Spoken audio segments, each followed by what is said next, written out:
Today we're playing the Brandywine scenario of the Pub Battle System by Command Post Games. And we begin with Kniphausen demonstrating along the Brandywine, trying to draw Washington's attention away from any possible flanking maneuver. Next, Washington's command is activated. Today, Washington is suspecting perhaps he'll try flank attacking me, although it's unlikely. It would require a heck of a march. By now it's early afternoon, and still nothing. The game begins on turn 4 of an 8-turn day, so there are actually 5 turns. Today I'm playing with the prepared defense optional rule. What that means is Washington begins with his bags deployed. Now that's risky because right from the beginning the enemy knows what he has to go for.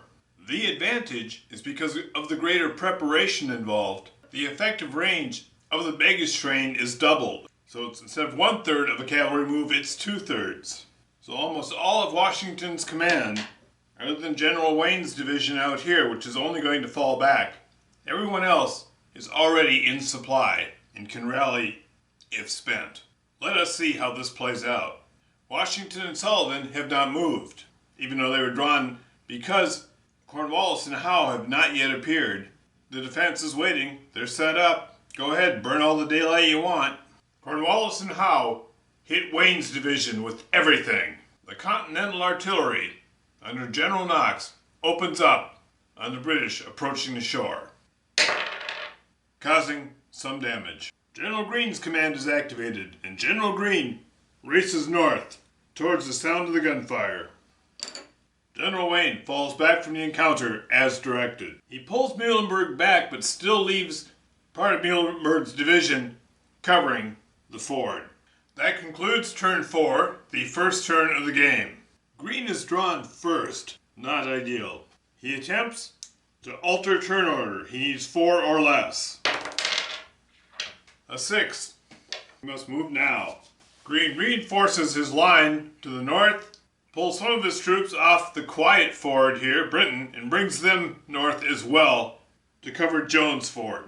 He's unaware of what's back there. Cornwallis is activated and his troops rush forward. And von Donop, the Prussian commander, attacks the flank. And Howe's dragoons meet the Continental dragoons. Sullivan is activated and moves some troops north, supporting Greene. Maybe Greene can push some of his command north itself. Kniphausen's artillery takes the heights opposite Sullivan's troops. He has Ferguson's Scotsmen drive right into the heart of the colonial defense. And now Washington's command. The Continental Artillery opens up under British artillery, disordering them. Meanwhile, Maxwell's light troops, along with the militia, move around the flank and run right into the flanks of the British units that were flanking. He sends Nash's North Carolinians to protect the bags, and he himself moves forward. He wants to be close enough to Greene so if Greene fails another leadership role in an attempt to alter turn order, he can roll for him. That is the end of the activation phase. We're now into combat. The British decide the order of combat. Right now, this flank is not considered a flank because they're being flanked. The Hessians are eliminated. The British light troops fall back. The militia fired there one time and they ran off, as directed. And Maxwell's light troops hold the woods. Moving down the line, General Wayne. Although the British divisions are thrown back in disorder, the colonial troops are lost. We move down the line. Greene's troops fall back and foul each other. Matthew's division is spent after a long day's hard march. There's still one good British unit left. And here, crossing the river, the Scots and the Colonials fall back in disorder, but Stern's Hessians make it across. Turn 6. General Greene first. We have a cavalry fight here. The British dragoons are driven off.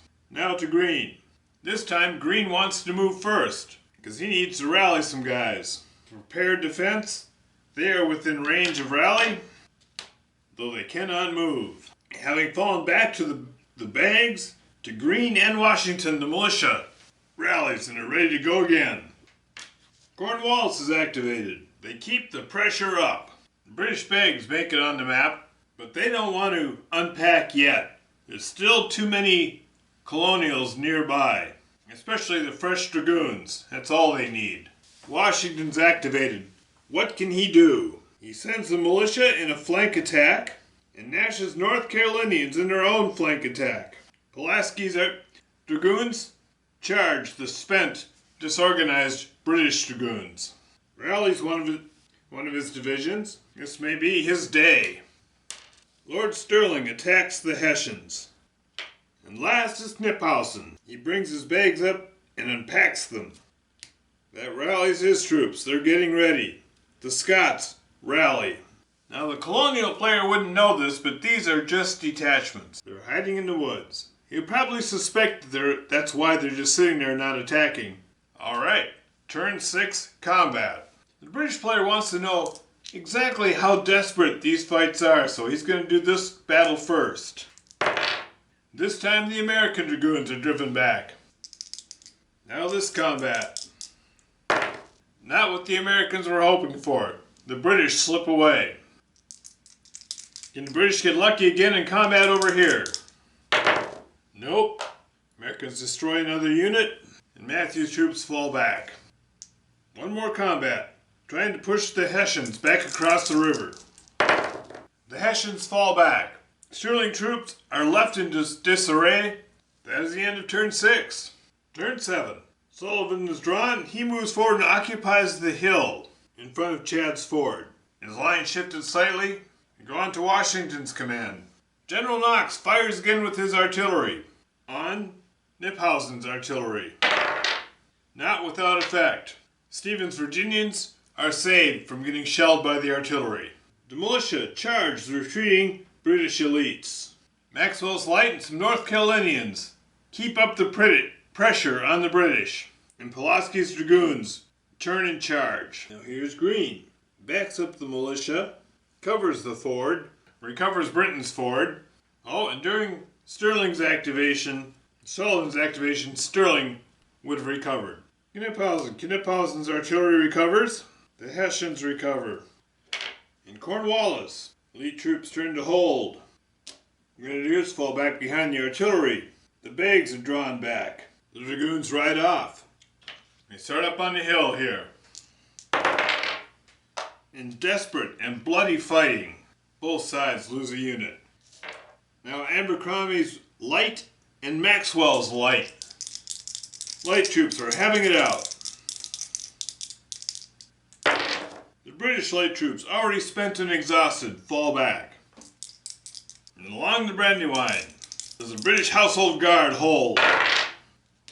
They end up getting pushed back, but the militia has had enough. That ends turn 7. Turn 8. The British attack is doing poorly this time around.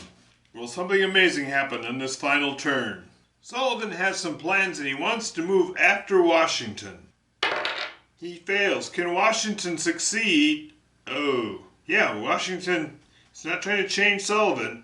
Washington's going to try to jump ahead of Sullivan. He makes it, allowing his artillery to fire and driving off the lead British unit. But Grant brings up his division. The fort still holds. All that was for naught. Sullivan does nothing. But he's held the British there. Maxwell's light drive forward. Pulaski's dragoons cover his flank. And now Green. Green moves forward and urges Wheaton's Virginians to press in to the British, which they do.